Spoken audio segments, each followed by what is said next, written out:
Welcome back to Alter Ego Bros. He's Nick, I'm Andy, and we're just two regular dudes doing regular reviews. And today, we're going to review the movie The Accountant 2. As always, this is spoiler-free, and at the end of the video, we're going to give you our recommendations, our rating, and place The Accountant 2 on our tier list. Oh. I'm your host today, and I also am an autistic accountant. Bravo! But real quick, I know Nick has a personal story that's near and dear to his heart. All right, no spoilers, but at the very beginning of the movie, Officer Medina is looking for the perfect chair, okay? And they name 3 different chair companies. One of those companies is the company that I sell chairs for. And you know what? She is a great actress because you could tell that even though her face was saying this is uncomfortable, that it was all acting. It was perfect. The chair was actually amazing. So buy those chairs. For me, especially, that'd be great. Jumping into it, I'm going to put in about as much effort as I think they put into this movie, which is very little. It might be important for you guys to know that I have seen The First Accountant 1, and Nick has not. Yep, I went into this completely bald. So some of our opinions will come from that perspective.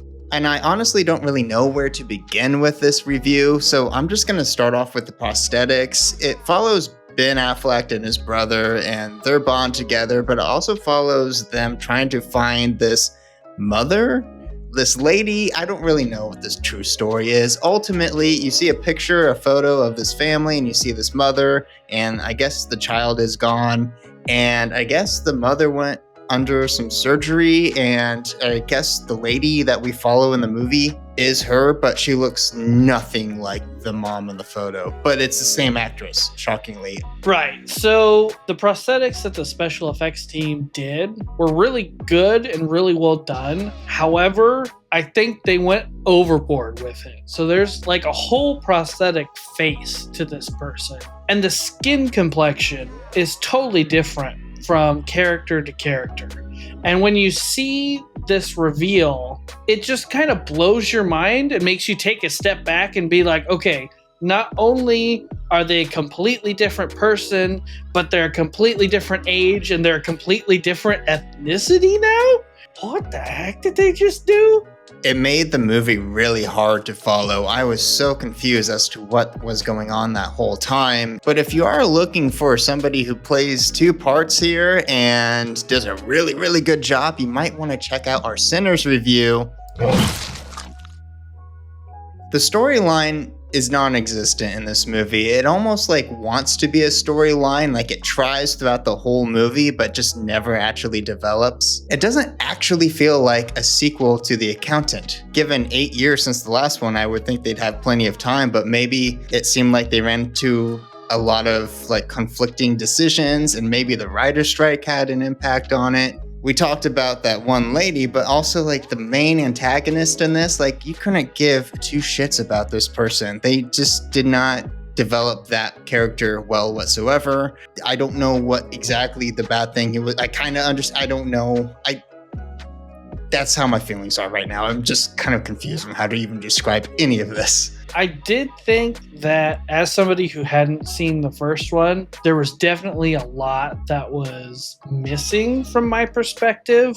And I ended up, after we were talking about it, I ended up having a lot of different connections between characters that weren't necessarily true. I didn't understand that the brothers were kind of at odds in the last movie. And I thought that they just had this like, you know, one brother's more quiet and stoic, the other one's very talkative and just kind of rambunctious. I think I had a little bit more of a favorable view of their relationship than what the first movie may lead you to believe. So I think it actually helped me in this case. I know I'm being pessimistic about this movie review, and there's a lot to be upset about. But one thing I did catch myself liking is I was rooting for these brothers. I loved their bond. I really liked every scene that they had together. I really loved the country bar scene, although that didn't really amount to much, and they probably could have spent that time actually developing the story, but that's beside the point. I'm being pessimistic.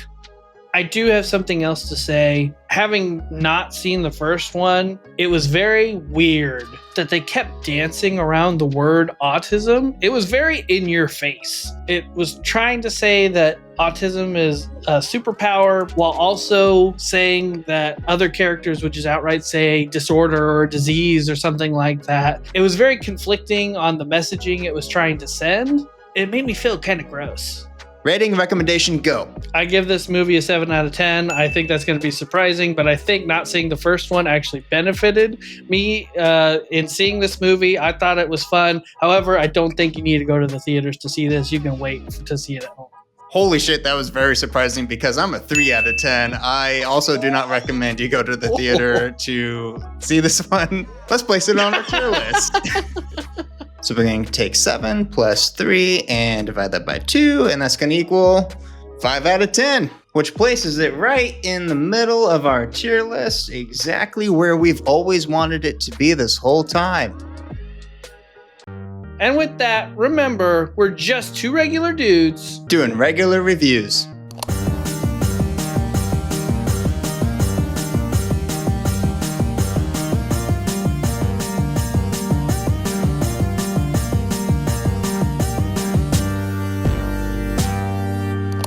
So buy those chairs. For me, especially. That'd be great.